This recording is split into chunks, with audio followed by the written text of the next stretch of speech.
Okay, welcome everybody. Welcome to PMI Fairview Park. As you can see, we have a really robust attendance. I apologize for you had delays at the front desk. We're really working hard. When we first started, Mary Beth and I, starting these a number of years back, we had 8 people when we used the conference room. So things are a little bit different, the growing pains and all. So thank you. We're working on upcoming events. I'd like to announce that, for those who might have interest, you can mark your calendars. We're going to have, we don't have a date exactly set, but we'll have Dr. Chiaffi, I think is how you pronounce his name, June and July. We're going to be talking about project portfolio management. In August, we'll have David Maurer back. You've probably seen this gentleman. He's been at PMI Fairview Park. He's also spoke at the PMI monthly evening membership dinner. So he usually gets a good draw. He's got interesting topics. When I know what that is, I'll let you know, but that'll be in August. So he's working on that presentation now. And we'll have Richard Chen, Agile and the federal government in September. So we're pretty close to wrapping up, getting us a person for a slot for what we're projecting. But as always, if there's a topic that you're interested in or someone, even you yourself, are interested in presenting, we're glad to entertain any proposals anyone would have. So a few reminders before we get started. Sign-in sheets and PDF forms are in the back. There's also a fishbowl. If you're interested in being a part of the raffle, you can go ahead and, if you don't want to lose your seat, maybe you want to run and drop the business card in the fishbowl. And just a reminder to silence the mobile phones. And folks that are dialed in, if you can have your phone on mute. For those folks who are dialed in, if you're an external attendee, not a Nobles employee, if you go to the external site that's been in a lot of my communications, you'll be able to reach Andrea's website where her presentation and the worksheet that we're going to be using today, hopefully you'll be able to access that without any issue. For Nobles individuals, if you go to the Program Management Cluster site, you'll see the same information. And some of you might have noticed that we've created groups on LinkedIn and also in Facebook. If you'd rather not have the email blast and rather have the communication that way, just send me an email and I can take you off the distribution list or give you the information on these other methods of communication. We want to ensure that people can receive the information they want the way they want that. So right now we're doing a big email distribution list, and let me know if your preference is on that. Okay, on to today. Today we're very fortunate to have Andrea Howe. She's worked in the consulting profession for 20 years, most notably at AMS, where she led a really large effort, a 2-year proposal effort for a software solution that was going to be used by 30,000 individuals, procurement staff. This was the largest award in the history of AMS, if I have that correct. So we're talking about somebody who managed the top effort for a large organization and did this very successfully. Based on this and other career successes, she decided to take the big plunge into the entrepreneurial work for herself mode. And one of her recent accomplishments is she's one of the 4 people in the whole world authorized by Charles H. Green, the co-author of the Trusted Advisor, to deliver programs based on trust-based relationships. This is a very notable accomplishment. I'm really anxious to see today's presentation and see how she delivers today's information. So join me in welcoming Andrea Howe for Trust and Influence, what every successful family needs.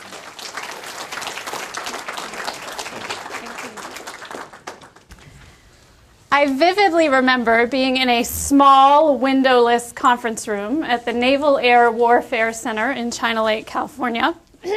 I was working at AMS, American Management Systems, and I had done some time as a developer, but this time I was a functional person on a software team that was responsible for getting a beta release of a piece of code ready by the end of the week. There were 5 of us. We were hunkered down. We were desperate and feverishly working toward this goal. And it was about 11 o'clock one night. We were all in this room together. And I recall this was the first time I was introduced to a song called The Coder's 12 Days of Christmas. Some of you might recognize, you might be familiar with a twisted version of this holiday classic. You see, we had about a day left. We had a day to go. And we had bugs crawling all over our software, figuratively, of course. And that's when my colleague Charles decided to burst out into song. Now I'm going to share with you a few of the phrases from the Coder's 12 Bugs of Christmas. By the way, this morning when I was planning to do this little song for you, it seemed like a really good idea. And at the moment I'm really not so sure, but here it goes. It starts out something like this. For the first bug of Christmas, my manager said to me, See if they can do it again. And the song progresses, right, from the first bug to the 12th bug, and it increases in desperation as we were increasing in our desperation. And the lyrics build, and they say things like, say they need an upgrade, blame it on the hardware, tell them it's a feature. And any of you who've been in technology roles, I'm sure you can certainly relate. Now, fortunately, we had a great relationship with our client at China Lake. And we had a very open relationship with them, and they knew exactly what we were doing at 11 p.m. at night in their small windowless conference room. So we didn't have to spin anything. And yet what's interesting is it was tough to resist the tendency to spin, to put a spin on reality, and not because we were bad or dishonest people, but simply because we didn't want to disappoint. We didn't want to disappoint our clients, our manager, our team members. Now, that was almost 20 years ago. Which marked the beginning of my career in the consulting industry. And you'll all be glad to know I didn't leave that day job to start a career as a professional singer. I stayed with AMS for almost a decade, went on to work on my own.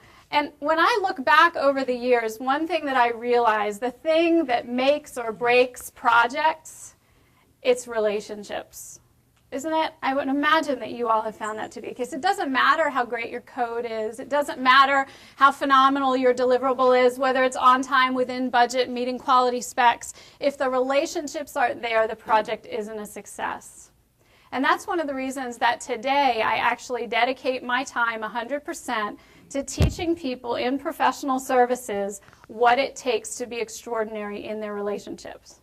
Now, when I sit down with my clients, I say, tell me a little bit about the work that you do. Tell me about your challenges. What makes it so hard? The answer is resounding and immediate and consistent. They say, people. And ain't that the truth, right? There's nothing like people to mess with a perfectly good project plan.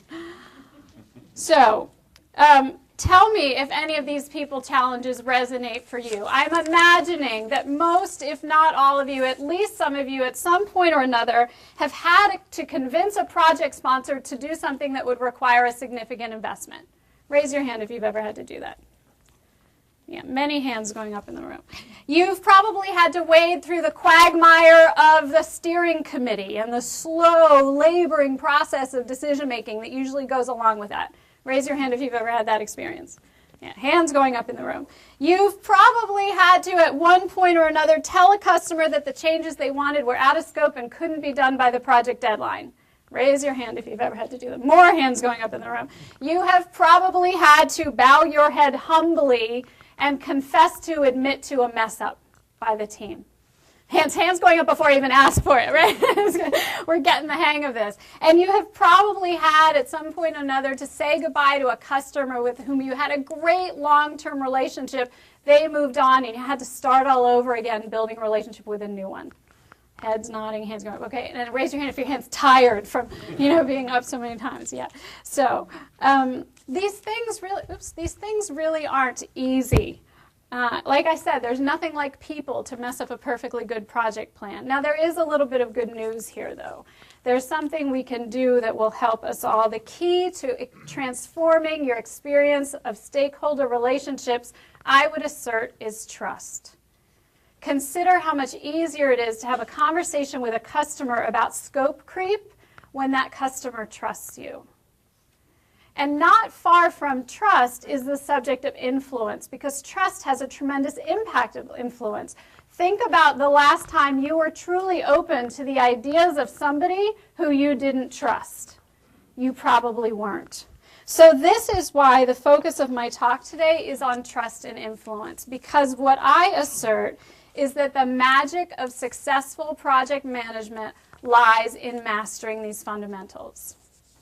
So what I want to do is begin by making this as real for you as possible and as real time. So there's going to be a tiny bit of chaos for those who are joining us real time in the room today, and maybe even a little chaos over the phone. What I'd like you to do, if you are with other people as we are in here, is to very quickly find a partner. Just look around and find somebody that you can partner with. Raise your hand if you don't have somebody you can partner with. If you're on the phone in a conference room, partner together. If you're by yourself, you're your own best partner. This will be a self-reflection activity. You have 1 minute total, 30 seconds each side. I will time you and tell you when to switch. Share with each other about a current project issue and identify one stakeholder inside of that issue with whom you'd like to have some influence. And this is an opportunity on the worksheet that you have to put that stakeholder's name in question number 1. A current issue and one stakeholder. Just pick one you'd like to influence. Ready, set, go.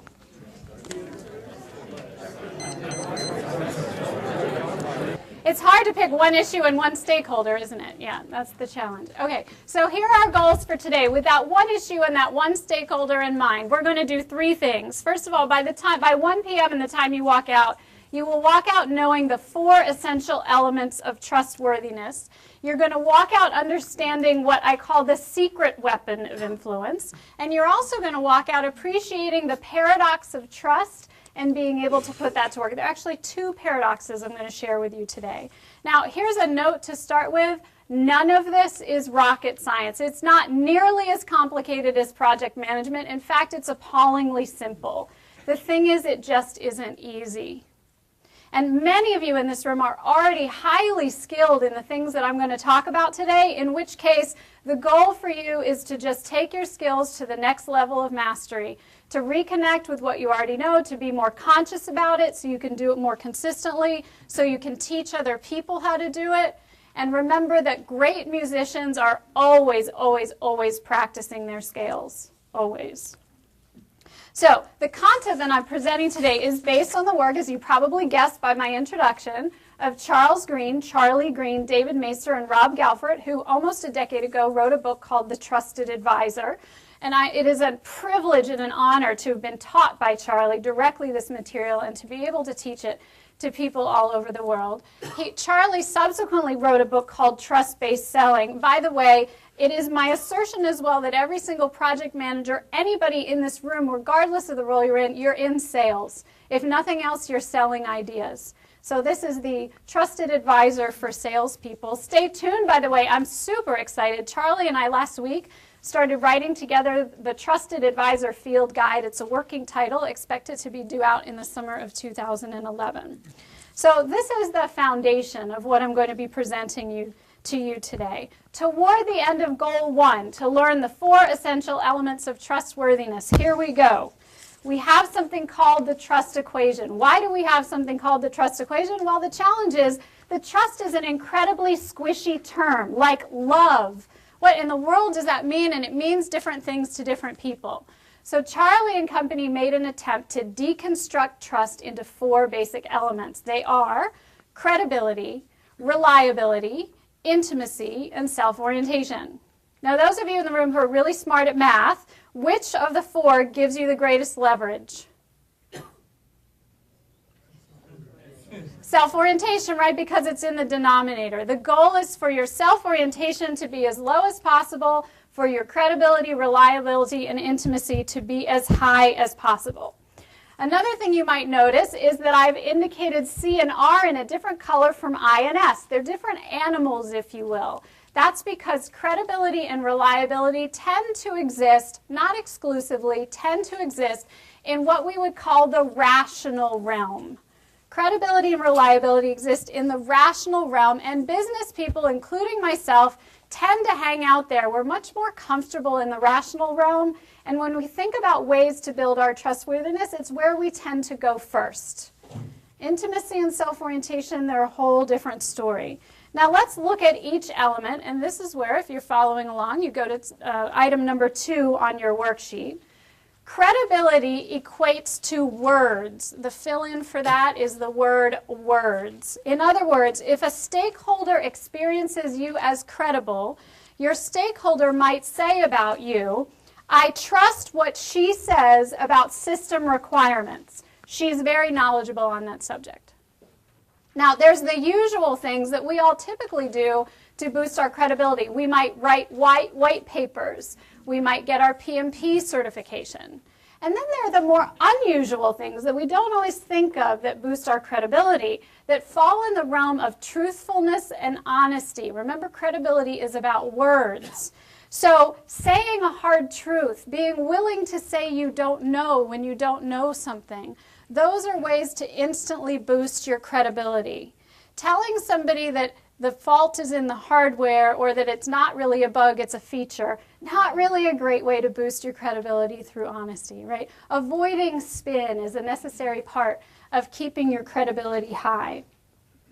Now there's reliability, which I would probably guess everybody in this room is really, really great at. Reliability equates to actions. So the fill-in for number 2 is actions. A stakeholder who experiences you as reliable might be overheard saying about you, I trust him to deliver what he says he's going to deliver. I can count on him for that. Reliability comes when you are predictable and consistent over time. And you all know the great best practices around this, right? You arrive early for appointments. You do what you say you're going to do. When something happens and you're not able to, you get in communication immediately. You produce documents that are of consistent quality, and you use a standard template. You follow great meeting practices like having agenda and meeting minutes and so forth and so on. All of these things boost your reliability score.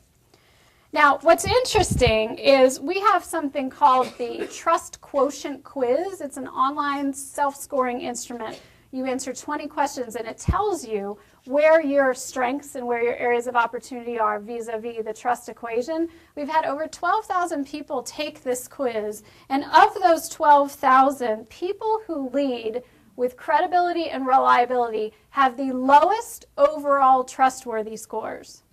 So what this means is that leading with these two things is really not your best strategy for building trustworthiness, which leads us to the I and the S, the intimacy and the self-orientation, which are in the realm of more the emotional, psychological realm. It's that squishy, touchy, feely stuff that gets us all a little anxious and nervous from time to time.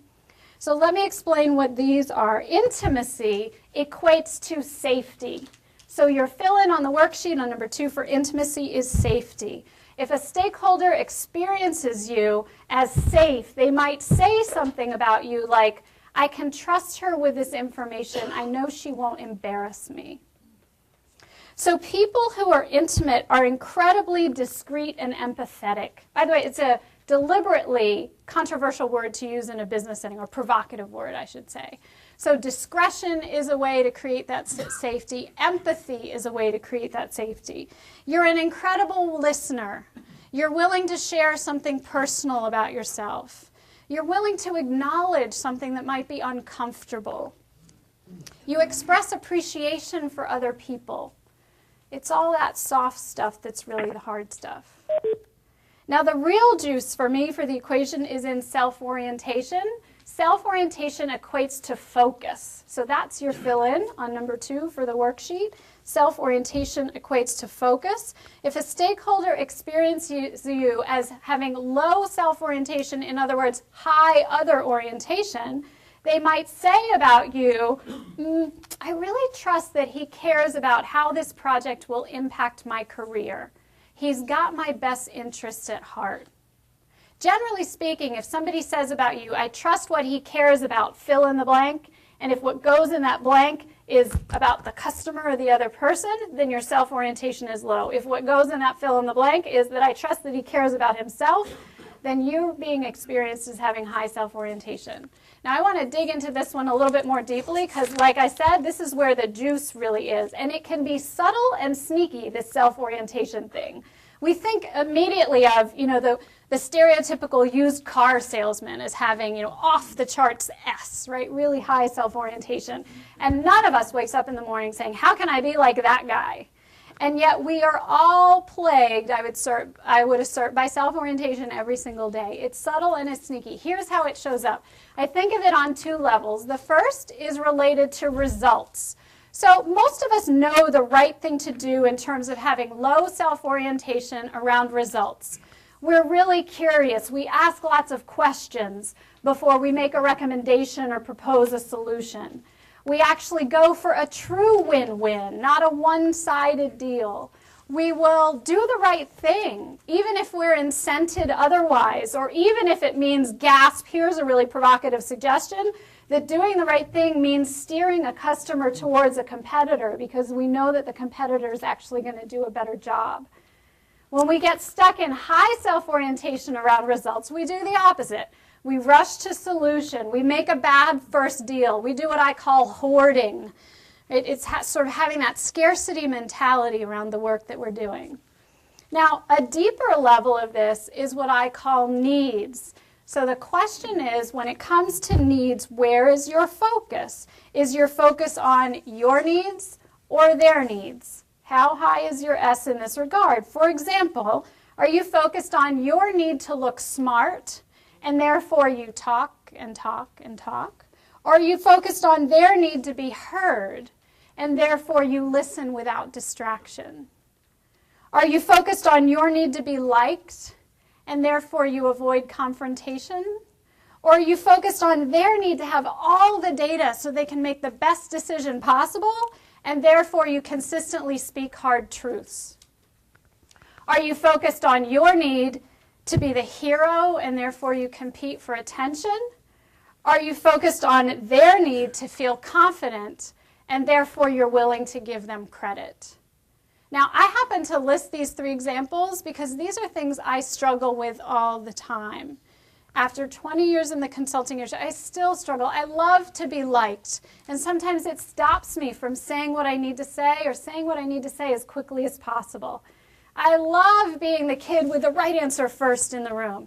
Like at AMS, we always had a joke that we would interrupt people all the time. It was like part of the AMS culture in team meetings.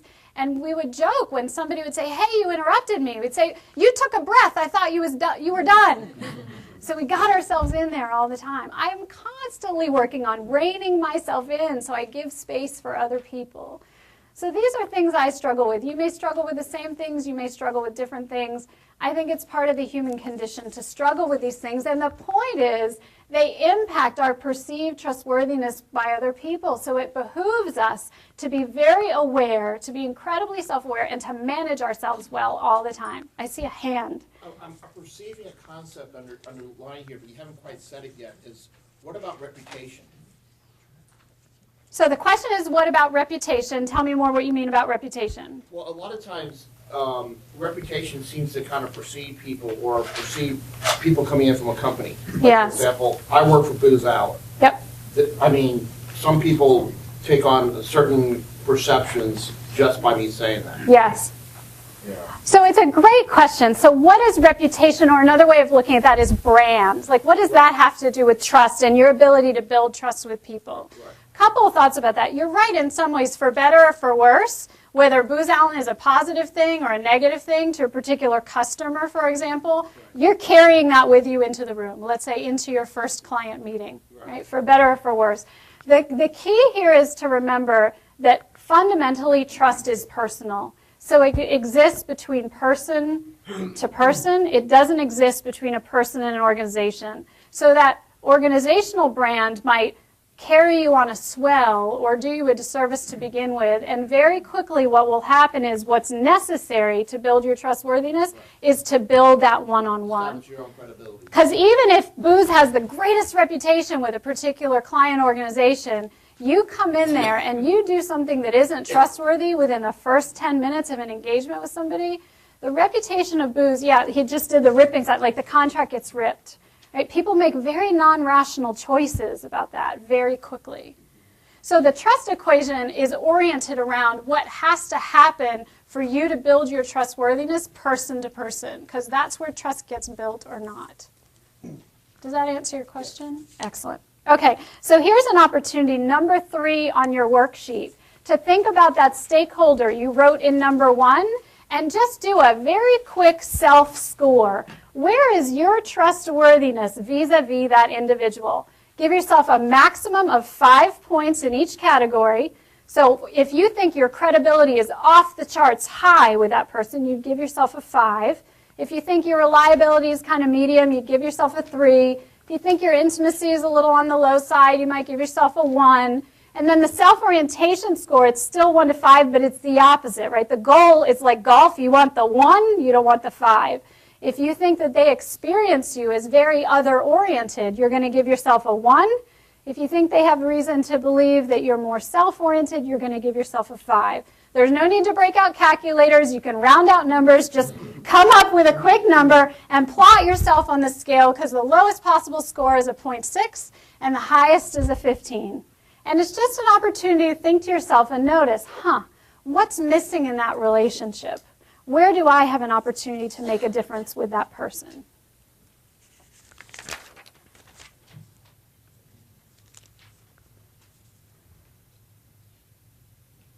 Raise your hand if you need more time to come up with your score.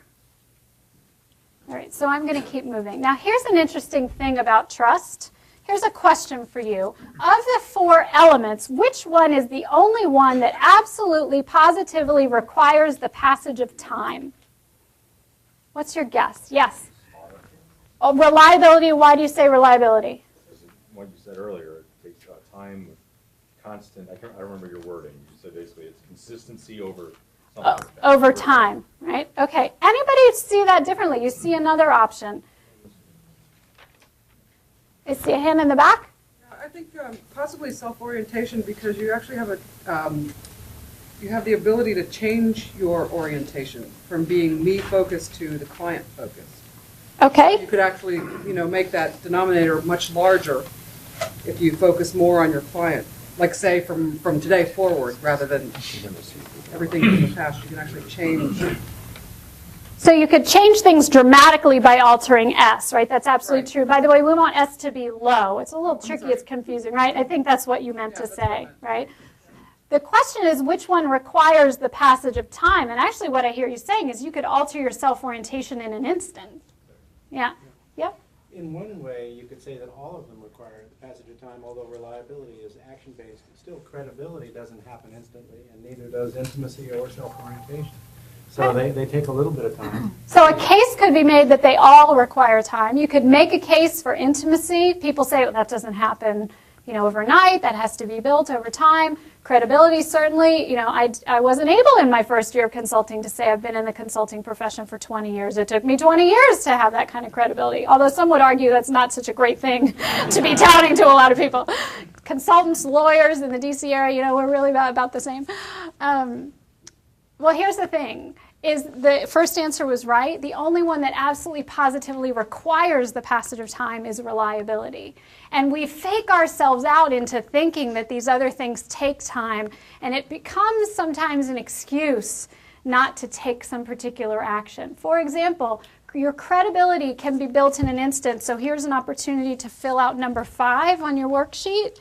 Actually, let's start with self-orientation. One way to rapidly boost your trustworthiness score by lowering your self-orientation instantly is not to problem solve too quickly. It's just one suggestion. There are many ways. So the fill-in for that is don't problem solve too quickly. A way to immediately build intimacy, to rapidly boost your score on the I of the trust equation, is to share something personal about yourself. Notice I didn't say private. You don't have to go into the long history of your dysfunctional family and so forth and so on. That starts to bleed a little bit into the self-orientation. Sharing something personal about yourself, taking a small personal risk. A way to rapidly boost your trustworthiness score in terms of reliability. Even though that's the only one that requires time, you actually can accelerate it by making lots of small promises and following through.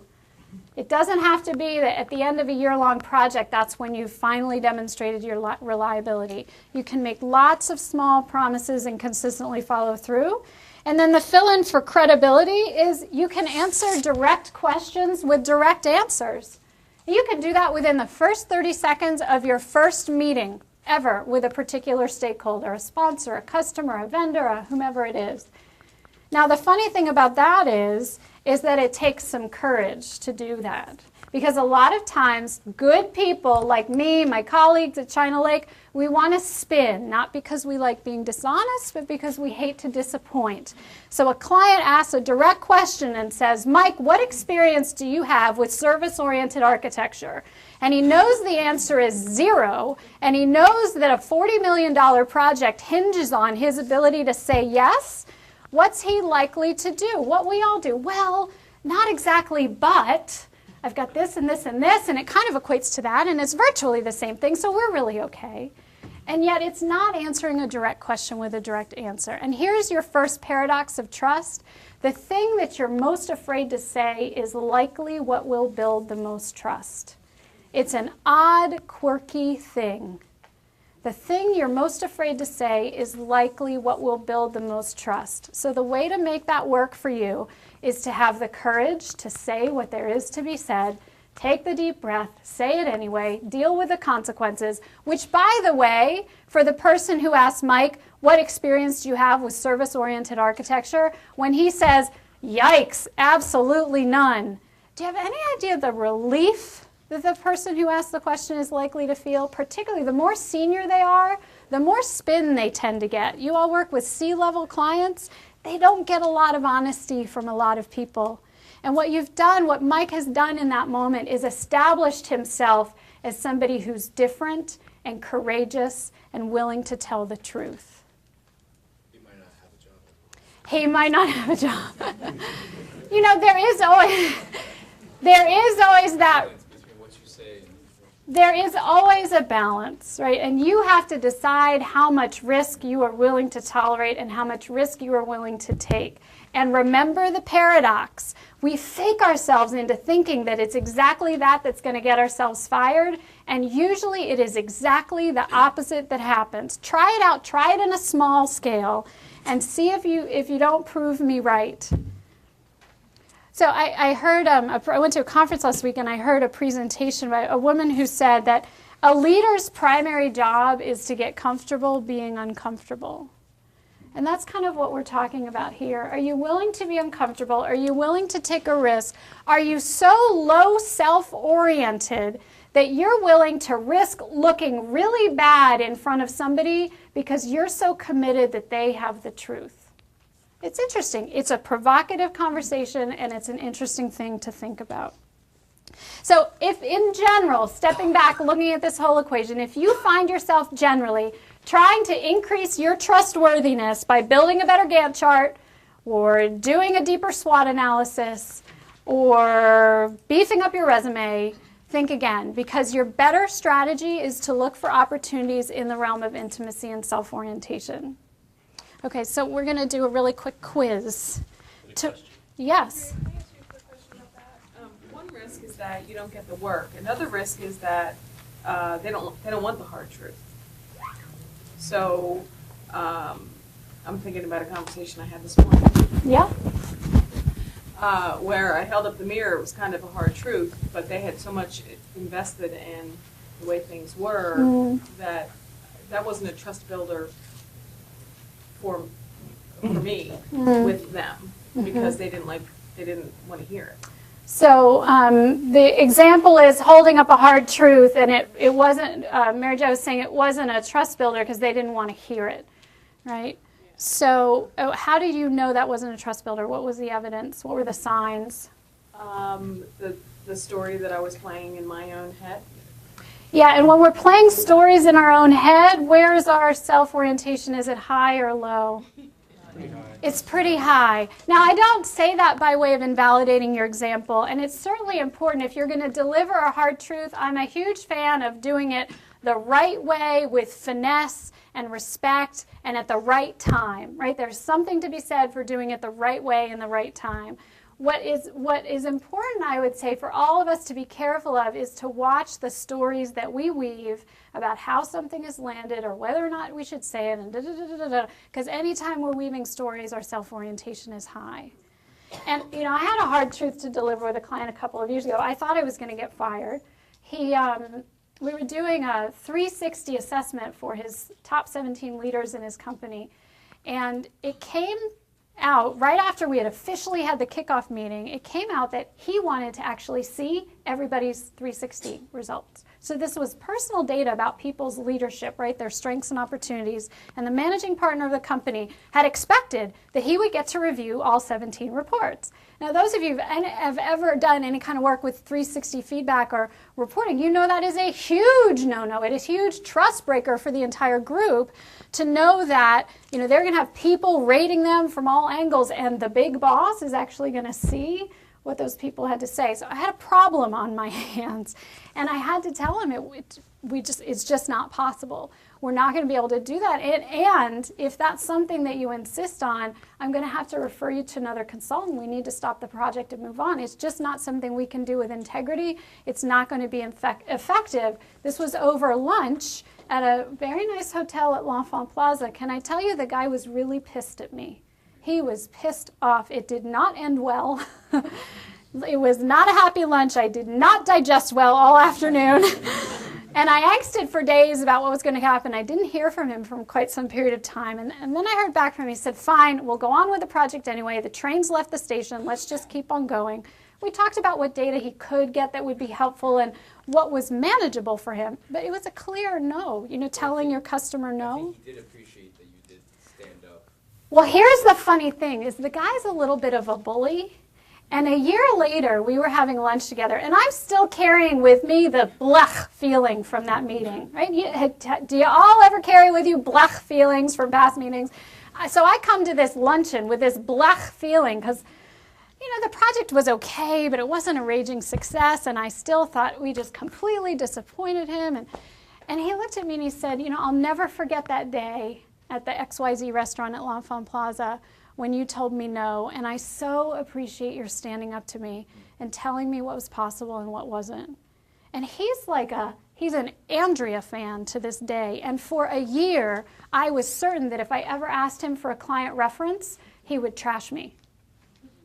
So notice what was going on in my head and where I was on the trust equation during that conversation and during that year. It's just things to pay attention to. You all have to decide your own tolerance level. There's no absolute truth here that thou shalt always tell the truth, and you have to do it a certain way, and you have to do it a certain time. The thing is to just check yourself. Do that little internal gut check and say, am I not sharing something because it's something about me or because I'm genuinely being respectful and protective of them? And 9 times out of 10, it's actually something about me. It's my own fear, my own worries, my own self-orientation. So here's a quick quiz on the trust equation. Which one, and so don't look at your worksheets. Cheating is not trustworthy behavior. Okay? So which one of the 4 elements gives you the most leverage?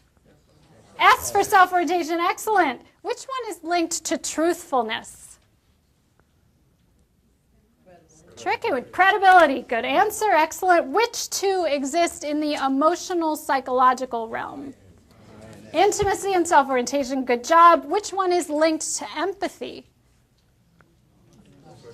Intimacy is linked to empathy. And which one is the only one that requires the passage of time? Reliability. You all got that one. Excellent. Okay, so let's move to goal number 2, which is to understand and apply the secret weapon of influence. Now, let me ask you, how many of you have to give advice as part of your job?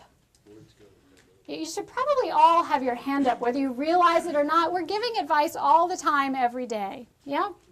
Now, how many of you, tell me if you've ever given really fabulous, positive, well-researched advice, and the person didn't take it, even though they paid a heck of a lot of money for it?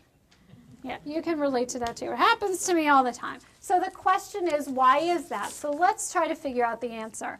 The picture that's up here, how we think people think, is how most project managers, technologists, consultants, actuaries, doctors, lawyers, just to name a few, think people think.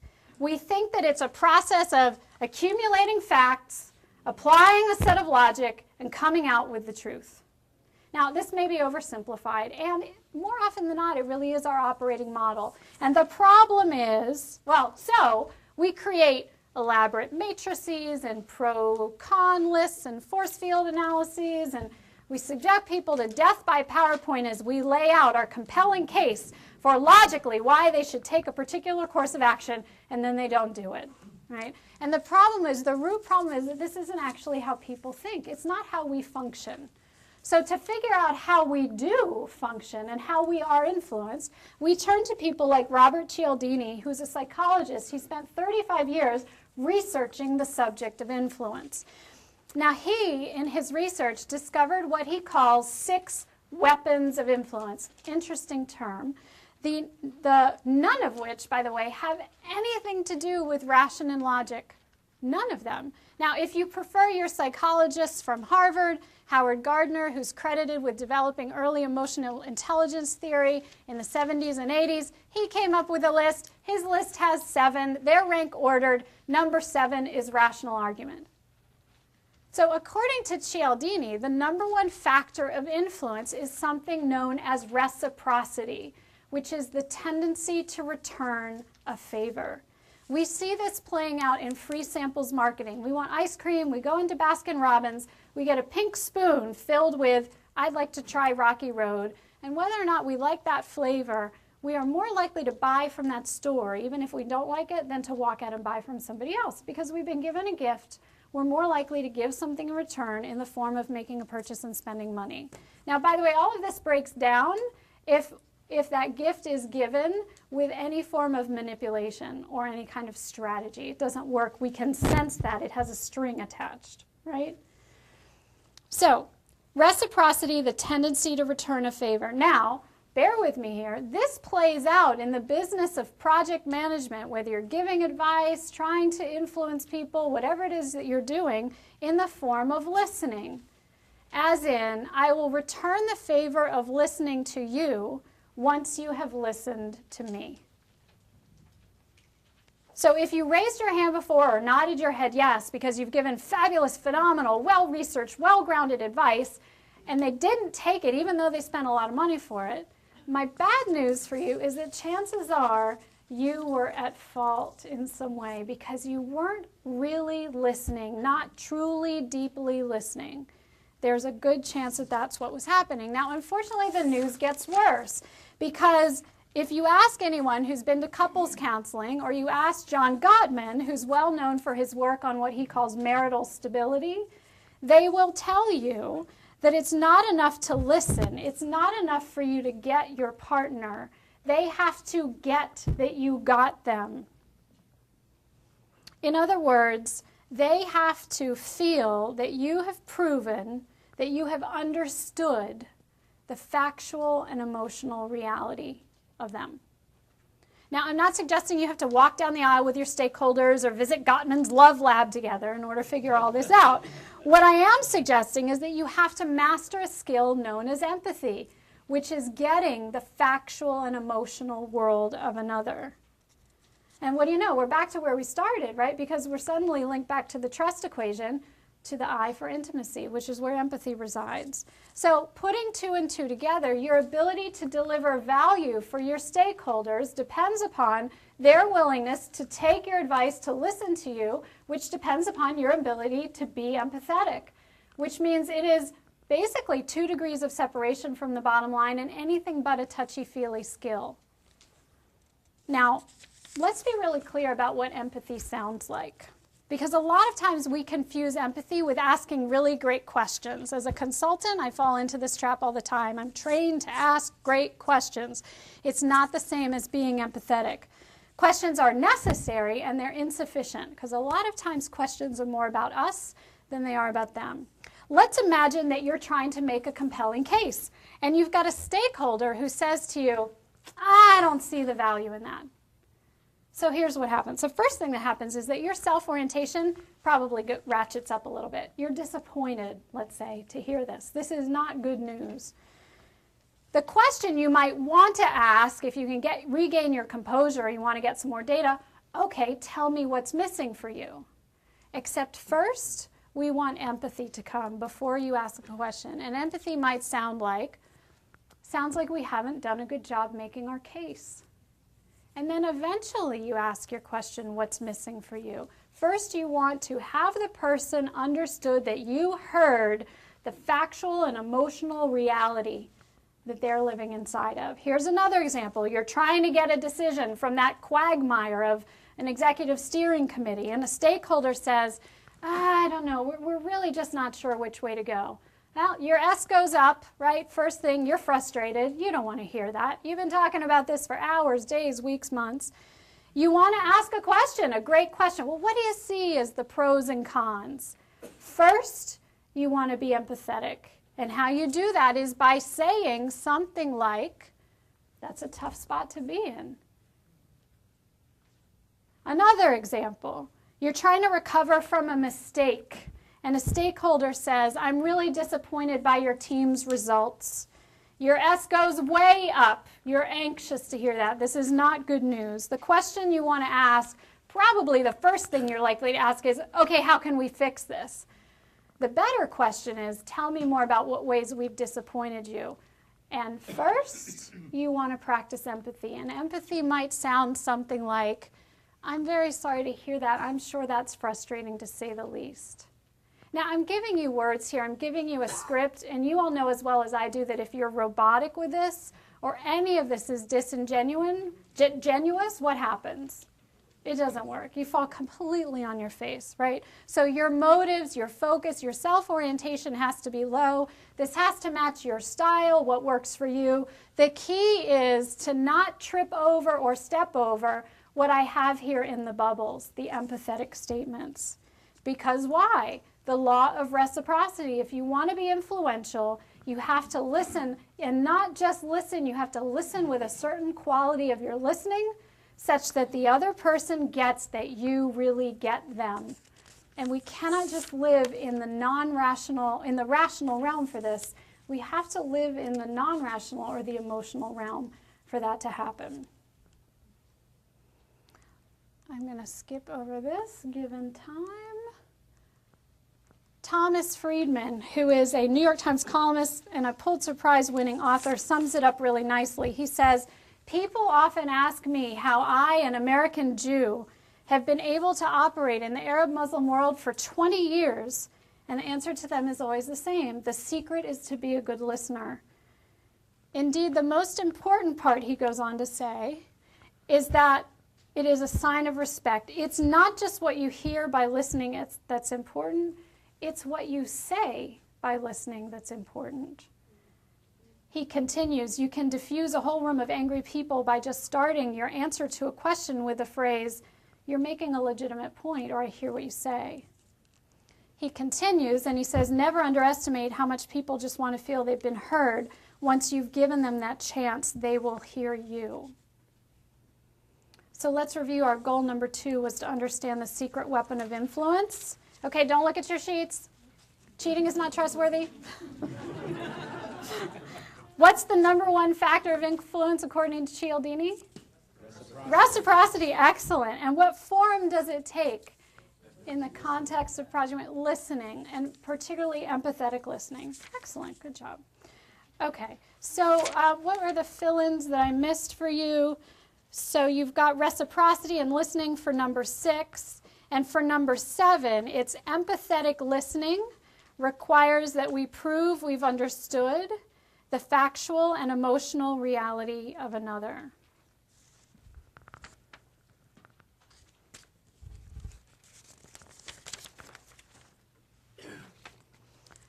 So we're going to do another 60 seconds of chaos. If you would go back into your pair. Yeah, was there a question? Emotional? I know we love that word, right? So in your pairs, I got it. Good one. Number 8, what's one action? Well, your biggest takeaway from today. And number 9, thinking about your stakeholder, how you scored yourself on the trust equation, what you now know about the dynamics of influence. What's one action you will take to increase your trustworthiness with that particular stakeholder? You've got 1 minute. Ready, set, go. Couple pop-outs from around the room. What's your biggest takeaway? Listening. Listening. What about it? Empathy. The importance of empathy. For me, it's being aware of my self-orientation level. Being aware of my self-orientation level. What else? Yes, way in the back. The thing you are most afraid to say is likely to build the most trust. The thing you're most afraid to say is likely to build the most trust. I just realized, thank you for saying that. I promised you 2 paradoxes and I only gave you 1. The second paradox is the people who are the most influential are the ones who are the most open to influence. Hard to get your head around. The people who are the most influential are the ones who are the most open to influence. So we had 3 goals today: to know the 4 essential elements of trust and how to boost your trustworthiness score on each. We've got credibility, reliability, intimacy, self-orientation.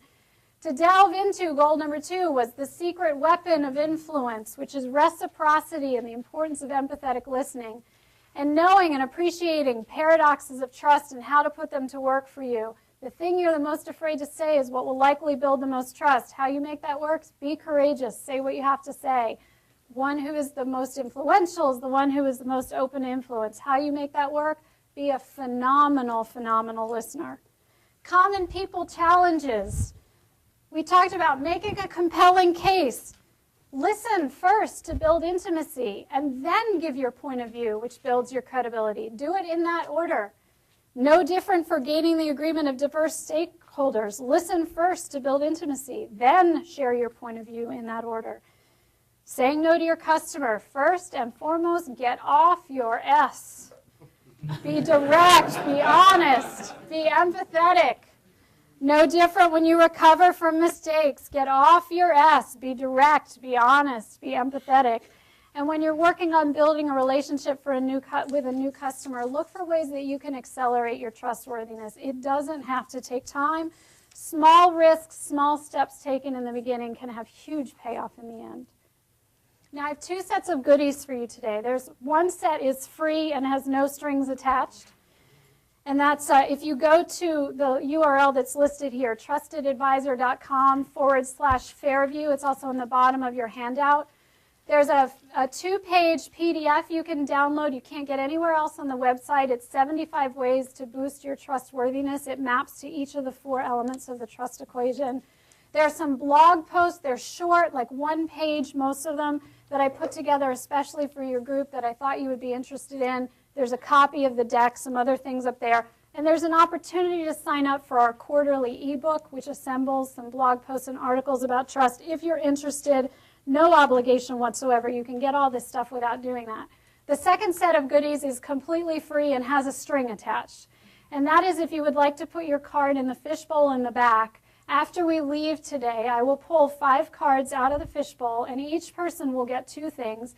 You'll get an autographed copy of the trust equation, autograph signed for you or for whomever you want to give it to by Charlie Green. We'll send that to you in the mail. So if you already have one, you can give one away to somebody else. And the second thing you'll get is a free trust temperaments report. It's a $30 value. You'll go on our website. You'll take a little survey online, and you will find out where you tend to lead with trust, where you're strong in general, and what are some particular strategies for filling in the gaps for you. If you put your card in there already, so the string is we'd like to put you on our mailing list for our quarterly ebook. If you put your card in there already and you didn't know the string and you don't like the string, totally okay. Pull it out, let me know. We don't want anybody to feel burdened by any more email that you don't already want to get. I said in the beginning, the magic of successful project management lies in mastering the fundamentals of trust and influence. It's simple. It's not always easy. And yet, isn't it often the simple things in life that make the greatest difference?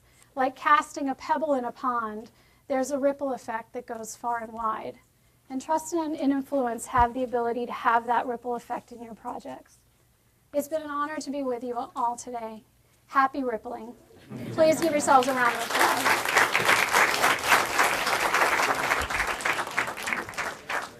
Thank you for everyone's attendance, and thank you, Andre Howe, in the interest of reciprocity, a small token of our appreciation, Thank you. travel package. Thank you.